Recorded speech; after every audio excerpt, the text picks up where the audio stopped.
सबैजनालाई नमस्कार। हामी चाहिँ आज BBA bachelors of business administration को बिजनेस स्ट्याटिस्टिक्स जुन तपाईहरुले चाहिँ थर्ड सेममा स्टडी गरिराख्नु पर्ने हुन्छ हो त्यसको बारेमा केही डिस्कसन गर्न गइरहेका छौं।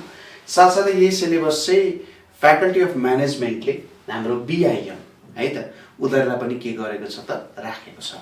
सिलेबस एउटै छ, एउटै कुरा स्टडी गर्नुपर्ने हुन्छ। STT 201 यसको के भयो त सब्जेक्ट कोड हुने भयो है त। अब यहाँनेर यसको कोर्स कन्टेन्टमा सर्वप्रथम त तपाईहरुले के गर्नुपर्ने हुन्छ, ग्राफ र टेबल्सले डेटालाई कसरी डिस्क्राइब गर्ने यो कुरा बुझ्नुहुन्छ। अथवा स्ट्याटिस्टिक्स भनेको के हो, यसको ओरिजिनेसन के हो, यसको हिस्ट्री के हो, कहाँबाट आयो, केमा युज हुन्छ, यसको एडभान्टेजेस के हो, यसको डिसएडभान्टेजेस के हो भन्ने कुराहरु यहाँनेर स्टडी गर्नुहुन्छ। साथसाथै तपाईहरुले चाहिँ frequency distribution, stem and leaf प्लट्सहरु, डायग्राम र graphical representation of frequency distribution, साथसाथै हिस्टोग्राम र अगिभ कर्वहरु बनाउन सिक्नुहुन्छ। तपाईले less than ogive curve, more than ogive कर्वहरु यावत कुराहरु बनाउन सिक्नुहुन्छ। डाटाहरु अनुसार के गर्नु पर्यो तपाईहरुले पेपरमा प्लट गर्न जोस् एकदमै बेसिक कुराहरु, एकदम बेसिक कुराहरु तपाईले यहाँनेर पढ्नुहुन्छ, यहाँनेर सिक्नुहुन्छ, यहाँनेर तपाईले के गर्नुहुन्छ त बुझ्नुहुन्छ। अर्को छ describing data using numerical measures. अब यहाँनेर तपाईले सेन्ट्रल टेन्डेन्सीका मेथड्सहरु जस्तै मीन, मिडियन, मोड, मीन, मिडियन, मोड हरुको बारेमा तपाईले यहाँनेर स्टडी गर्नुहुन्छ।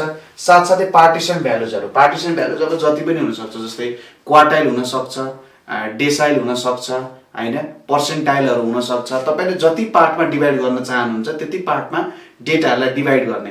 जस्तै यसमा चाहिँ तपाईले जेनरली क्वार्टाइलको बारेमा, फर्स्ट क्वार्टाइल, सेकेन्ड क्वार्टाइल र थर्ड क्वार्टाइलको बारेमा स्टडी गर्नुहुन्छ। इन्डिभिजुअल सिरिज, डिस्क्रिट सिरिज र कन्टिन्युअस सिरिजमा कसरी प्रयोग गर्न सकिन्छ यो कुराहरु पढ्नुहुन्छ।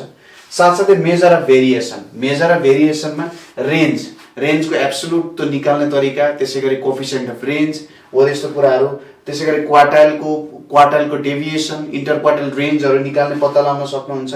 त्यसैगरी भेरिएसन र भेरिएन्स र स्ट्यान्डर्ड डेभिएसनको बारेमा सिक्नुहुन्छ। Coefficient of variation, skewness, kurtosis, 5 number समरीहरुको बारेमा तपाईहरुले स्टडी गर्नुहुन्छ हैन।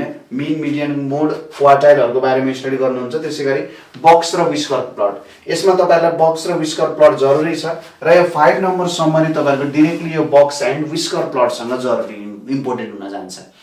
यो कुराहरु तपाईहरुले यहाँनेर हेर्नुहुन्छ।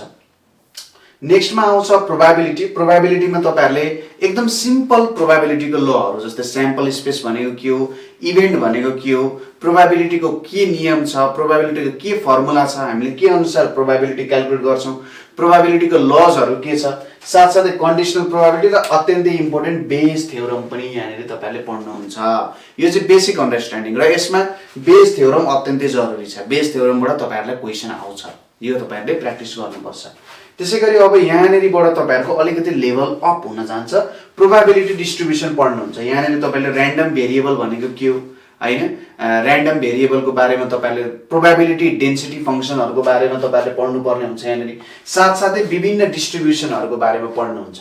जस्तै यहाँनेर बाइनोमियल डिस्ट्रिब्युसनको बारेमा पढ्नुहुन्छ, पोइजन डिस्ट्रिब्युसन र नर्मल डिस्ट्रिब्युसन। अब यहाँबाट कुन इम्पोर्टेन्ट हो एक्ज्याक्ट भन्न सकिँदैन, जहाँबाट पनि क्वेशन पर्न सक्छ। त्यही भएर सबै कुराहरुलाई एकदम तपाईहरुले चाहिँ इक्वली इम्पोर्टेन्स दिएर नै स्टडी गर्नुपर्छ। गाह्रो केही पनि छैन।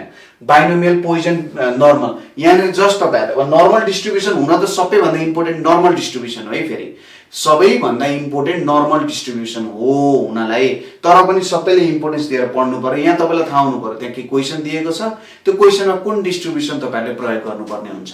त्यति कुरा तपाईले थाहा भएन मजाले हिसाब गर्न सक्नुहुन्छ, केही पनि गाह्रो हुँदैन। अर्को छ तपाईहरुको स्याम्पलिङ थ्योरी र स्याम्पलिङ डिस्ट्रिब्युसन। यो चाहिँ तपाईहरुको स्टार्टको लागि अत्यन्तै धेरै इम्पोर्टेन्ट छ। स्याम्पलिङ गर्नु, कुनै पनि पपुलेसनको स्याम्पलिङ निकाल्नु, त्यो स्याम्पल अनुसारको डेटा निकाल्नु र त्यसलाई चाहिँ पपुलेसनमा एप्लाई गर्ने कुराहरु यहाँ आउँछ। जस्तै पपुलेसन र स्याम्पल भनेको के हो, विभिन्न स्याम्पलिङ मेथड्सहरु छ र सबैभन्दा स्टार्टको सबैभन्दा इम्पोर्टेन्ट थ्योरम भनेको सेन्ट्रल लिमिट थ्योरम, जसले चाहिँ के भन्छ भने डेटाहरुलाई यदि हामीले पुग्दो गरी प्रयोग गर्छौं भने त्यसले एउटा नर्मल डिस्ट्रिब्युसन दिन्छ भन्ने कुरा हुन्छ। नर्मल डिस्ट्रिब्युसन भनेको बुझ्नुस् कि स्टार्टको सबैभन्दा इम्पोर्टेन्ट थिङ भनेकै नर्मल डिस्ट्रिब्युसन हो। त्यो कुरालाई तपाईले एकदम राम्ररी बुझ्नुपर्ने हुन्छ। अर्को central sampling distribution of mean and proportion भनेर छ। यसको तपाईहरुले विभिन्न थ्योरीजहरु, फर्मुलाजहरु हुन्छ, त्यो फर्मुलाहरु प्रयोग गर्न सिक्नु पर्यो। पहिलो कुरा त्यति हो। अन्डरस्ट्यान्डिङको लागि डीप अन्डरस्ट्यान्डिङ गर्न धेरै नै अध्ययन गर्नुपर्छ। हामीले फर्मुलाहरू बुझेर त्यसलाई कसरी क्वेशनमा एप्लाई गर्ने त्यो कुराहरू हामी सिक्छौँ।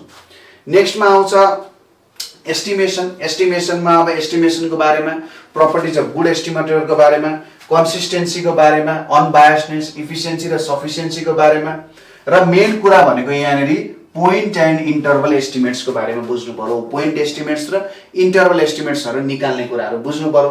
त्यसै गरी अर्को छ मार्जिन अफ एरर र लेभल अफ कन्फिडेन्स, अत्यन्तै इम्पोर्टेन्ट।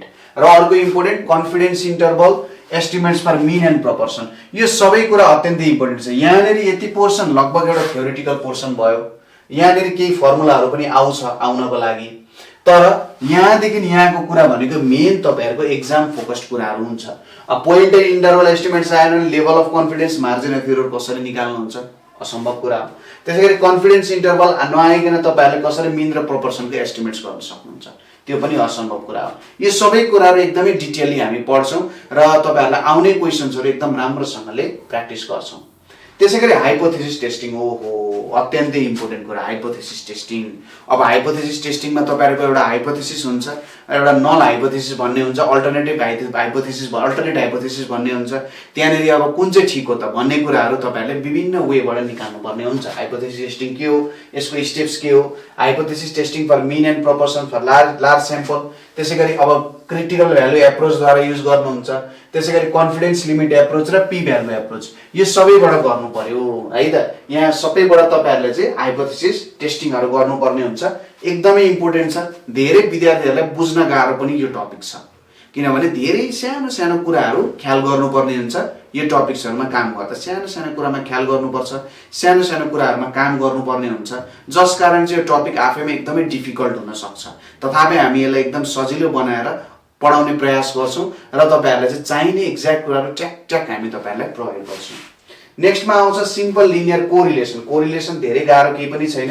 यहाँनेरि बुझ्नुस् कि यो सबैभन्दा इम्पोर्टेन्ट छ। स्पियर्सम्यान र्याङ्क कोरिलेसन कोएफिसिएन्ट यहाँनेरि तपाईहरुको लागि अत्यन्तै इम्पोर्टेन्ट छ। त्यसैगरी Pearson's product movement correlation coefficient पनि एकदमै इम्पोर्टेन्ट छ। यो दुईटा कुराहरू बुझ्नको लागि यहाँ भएको सबै कुराहरू युज हुन्छ है त। यो मुभमेन्ट कोरिलेसन कोएफिसिएन्ट, सुरुमा प्रोडक्ट मुभमेन्ट भनेको के हो, मुभमेन्ट भनेको के हो, त्यो कुरा बुझ्नु पर्यो हैन। अनि त्यसपछि तपाईहरुले यो र यो त एक्ज्याक्ट डाइरेक्ट रिलेसन भन्ने कुराहरू हुँदैन, तथापि तपाईहरुले के गर्न सक्नुहुन्छ, निकाल्नको लागि हेर्न सक्नुहुन्छ है। र यो कुराहरू पनि इम्पोर्टेन्ट छ। सिधै निकाल्ने हो कि मुभमेन्टको कुराहरू निकाल्ने हो कि भन्ने कुराहरू पनि त्यहाँनेरि आउन जान्छ। अर्को छ सिम्पल लिनियर रिग्रेसन भनेर छ। सिम्पल लिनियर रिग्रेसन केही गाह्रो छैन। यहाँनेरि तपाईहरुको विभिन्न लिनियर मोडल्सहरू हुन्छ, त्यसमा तपाईहरुले विभिन्न एजम्पसनहरू गर्नुहुन्छ, रिग्रेसन मोडल निकाल्नुहुन्छ। मानौ तपाईहरुले कुनै कुराको फ्युचर प्रेडिक्ट गर्नुपर्ने छ भने लिनियरली त्यसलाई कसरी प्रेडिक्ट गर्न सक्नुहुन्छ? मानौ यो साल तपाईहरुको यति रेनफल भयो भने अर्को साल तपाईहरुको कति रेनफल हुन्छ, त्यो कुराहरू तपाईहरुले निकाल्नु पर्ने हुन्छ। ठीक छ। त्यसैगरी least square regression linear model, least स्क्वायरले के गरिदिन्छ भन्दा सबैभन्दा कम एरर मार्जिन राखेर चाहिँ निकाल्ने कामहरू गरिदिन्छ। लिस्ट स्क्वायर मेथड एकदम इम्पोर्टेन्ट मेथड हो। त्यसैगरी रिग्रेसन कोएफिसिएन्टहरुलाई कसरी इन्टरप्रिटेसन गर्ने, एउटा y1 x x1 y हरुको कुराहरू आइरहेको छ भने त्यसलाई कसरी बुझ्ने, त्यसले के दिन खोजिरहेको छ, कस्तो खालको सम्बन्ध हो, अब 0 को -1 को नजिक आइरहेछ कि 1 को नजिक आइरहेछ अथवा आइरहेको छैन, त्यसले के दिन्छ, त्यस्तो कुराहरू तपाईहरुले यहाँनेरि स्टडी गर्नुपर्ने हुन्छ। अब यहाँनेरि के रेफरेन्स बुक्सहरू छ। यहाँनेरि तपाईहरुको अब तल चाहिँ प्र्याक्टिकल यो एक्सेलको भयो, माथि तपाईहरुको चाहिँ डेभिड एम लेभिनको स्ट्याटिस्टिक्स फर म्यानेजर्स भनेर छ। तपाईहरुले मार्केटमा भएको जनरली हाम्रो बज्रधर सरको स्थापित सरहरुको जुन बीबीए को लागि किताबहरु बनाइएको छ स्ट्याटको, त्यो लिनु भयो भने मलाई लाग्छ एउटा पोइन्ट अफ भ्यूमा तपाईहरुले एक्जामको लागि राम्रो हुन्छ। अब यो किताबहरु चाहिँ तपाईहरुको अलिकति राम्रो अन्डरस्ट्यान्डिङको लागि, थ्योरिटिकली बुझ्नको लागि के रहेछ कस्तो रहेछ भन्ने कुराहरुको लागि हो। अब यहाँसम्म तपाईहरुलाई केही क्वेशन्स आएको छ, केही कुराहरु बुझ्नु पर्ने छ भने तपाईहरुले हामीलाई सम्पर्क गर्न सक्नुहुन्छ। 98 495 95 895 को व्हाट्सएप तथा भाइबरमा सम्पर्क गरेर चाहिँ हामीलाई यो कुराहरु चाहिएको छ, यो कुराहरु बुझाइदिनु, यस्तो भिडियोहरु बनाइदिनु भनेर तपाईहरुले हामीले सजेसन्सहरु दिन सक्नुहुन्छ। साथसाथै हाम्रो च्यानल नेपाल अनलाइन स्कुललाई तपाईहरुले चाहिँ शेयर गरिदिनु होला, सब्स्क्राइब गरिदिनु होला, अरु साथीहरु माझ पुर्याइदिनु होला। हामी यो बीबीए को भिडियोजहरु बिस्तारै बनाउँदै अपलोड गर्दै जान्छौं। आजको लागि यति नै। हस्त, धन्यवाद।